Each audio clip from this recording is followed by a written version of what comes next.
ముఖ్యులైన మా అందరికీ కూడా బాధ్యతలు ఇచ్చారు. దాంట్లో భాగంగా నాకు సీతక్క గారికి కేరళ రాష్ట్రంలో పెట్టారు. మా పొన్నమన్నకి పుదుచ్చేరిలో ఇవ్వటం జరిగింది. ఇంకా శాసనసభ్యులకి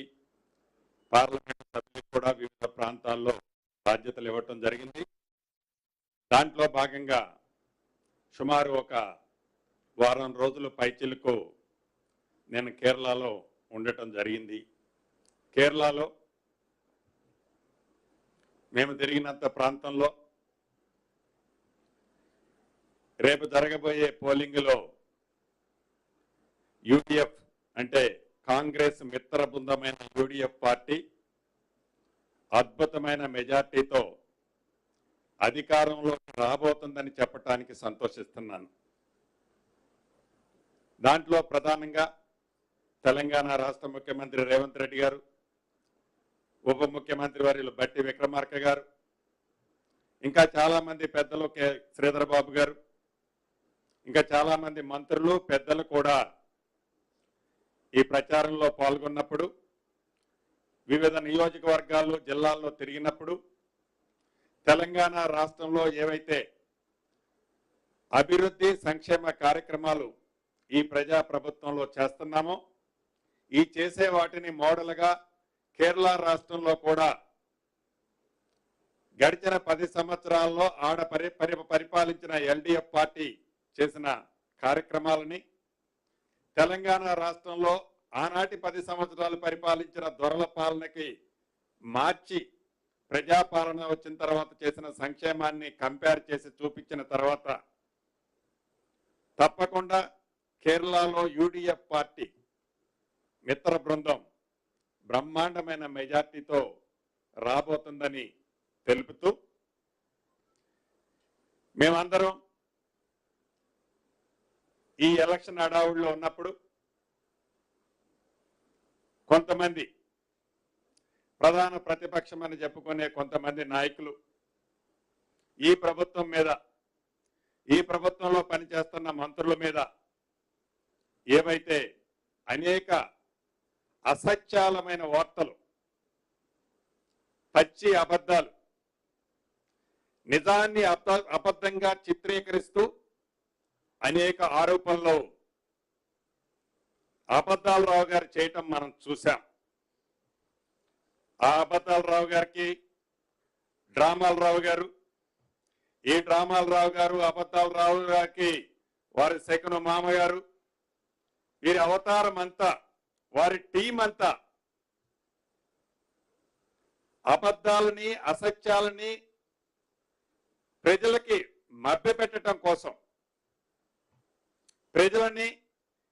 ఆనాడు 2 ఎన్నికల్లో మాయమాటలు చెప్పి ఎలా అయితే అధికారంలోకి వచ్చారో మళ్ళీ అధికారంలోకి రావాలనే తాపత్రయం కోసం, ఎలాగైతే 10 సంవత్సరాల్లో క్రితం వారికి ఉన్న ఆస్తులు కానీ వారు అధికారంలోకి దిగిపోయే ముందు ఆ 10 సంవత్సరాల్లో వారికి వచ్చిన ఆస్తులు కానీ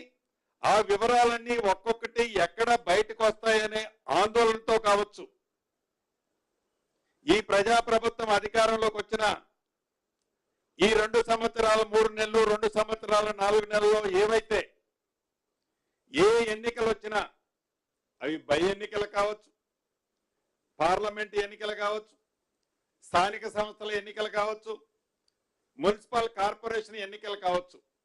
ఈ ఎన్నికల అన్నిటిలో కాంగ్రెస్ పార్టీకి ఈ ప్రజాప్రభుత్వానికి వచ్చిన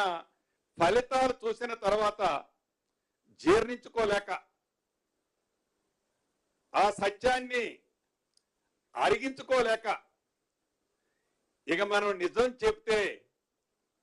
మళ్ళీ పుట్టగతులు ఉండవని గ్రహించి అబద్ధాలే ఏజెండాగా పెట్టుకొని నిజాలని అబద్ధాలుగా చిత్రీకరిస్తూ ఈ గడిచిన కొన్ని రోజుల నుంచి వారు ఆ ప్రేలేపనలు,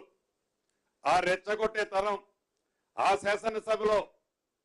పవిత్ర దేవాలయం లాంటి శాసనసభలో వారి నడవడిక,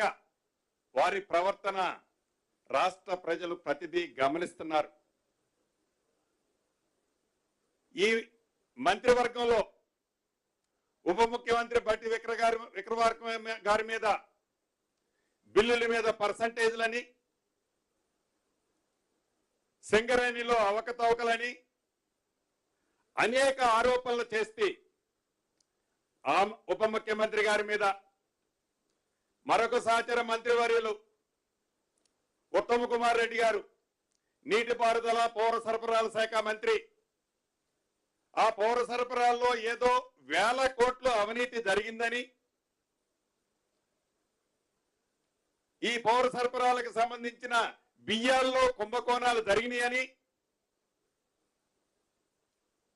సహచర మంత్రివర్యులు ఉత్తమ్ కుమార్ రెడ్డి గారి మీద ప్రేరేపణలు చేస్తూ, ఏ సన్న బియ్యం అయితే పేదోడికి ఇస్తున్నామో ఆ సన్న బియ్యం మీద ప్రజల్లో వచ్చిన స్పందన జీర్ణించుకోలేక ఆ మంత్రి గారి మీద ఒక ఆరోపణ. అదే రకంగా R&B మంత్రివర్గంలో కోమటిరెడ్డి వెంకటరెడ్డి గారు ప్రతి మండలం నుంచి జిల్లా హెడ్ క్వార్టర్కి, ప్రతి జిల్లా హెడ్ క్వార్టర్ నుంచి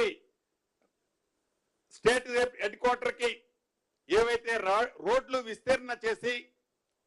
మెరుగైన రోడ్లు ఏపించడం కోసం యామ్ సిస్టంలో దేశంలోని కొన్ని రాష్ట్రాలు చేపట్టే కార్యక్రమాన్ని ఇక్కడ కూడా చేపడుతూ, మంచి కార్యక్రమాన్ని చేపడితే ఆ పనులు జరిగితే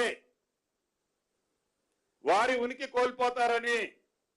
ఆ కార్యక్రమం మీద కోమటిరెడ్డి వెంకటరెడ్డి గారి మీద ఒక నిందలు,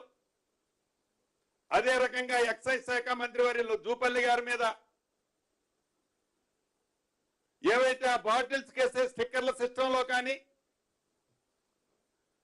లైసెన్సులు ఇచ్చే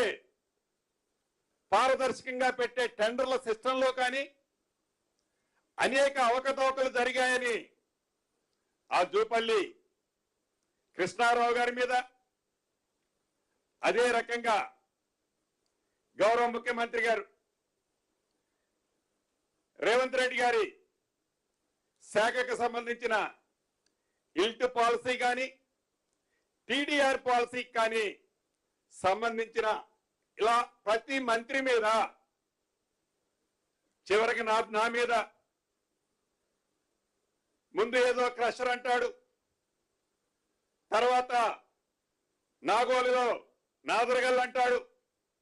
మరొకసారి ఒట్టి నాగులపల్లి అంటాడు. ఇలా నా మీద అంటే ఈ కేబినెట్ ఉన్న మంత్రులు అందరి మీద వారికున్న బురద ఏదైతే ఉందో, వారికి ఏ బురద అయితే ఉండి ఆ బురదని మేము పక్కోడికి అంటిస్తే, ఆ మంత్రులకో ఈ ప్రభుత్వానికో పూస్తే మేము శుభ్రంగా ఉంటామని భ్రమలలో బతుకుతూ అసత్యాలని, అబద్ధాలని నిజాలుగా చిత్రీకరించడం కోసం ఎలా గడిచిన కొద్ది రోజుల నుంచి వారు ప్రవర్తిస్తున్నారో మనకి స్పష్టంగా కనిపిస్తుంది. మొన్న అసెంబ్లీలో గౌరవ ముఖ్యమంత్రి గారు ఏ ఇల్ట్ పాలసీ అయితే, ఏ TDR పాలసీ అయితే ఈ రాష్ట్ర ప్రభుత్వం తీసుకొచ్చిందో అసెంబ్లీ సాక్షిగా అబద్ధాలు రావు గారు, డ్రామాలు రావు గారు, మీరు ఏ కమిటీని వేయమంటే, ఏ శాఖని దీనికి నిర్ణయించమంటే, ఏ ఎంక్వైరీని వేయమంటే 2004 నుంచి 2014 నుంచి తెలంగాణ రాష్ట్రం ఏర్పడిన దగ్గర నుంచి ఇప్పటి వరకు ఈ 2026 మార్చి వరకు ఏ ఇల్ట్ పాలసీ, ఏ TDR పాలసీ మీద వేలాది కోట్లు అవకతవకలు జరుగుతున్నాయని మీరు చెప్తున్నారో, ఈ ప్రభుత్వం అటువంటి ఎంక్వైరీ వేయడానికి సిద్ధంగా ఉందని గౌరవ ముఖ్యమంత్రి గారు ప్రకటిస్తే తోక ముడుచుకొని అసెంబ్లీ నుంచి పరారైన పరిస్థితి మనం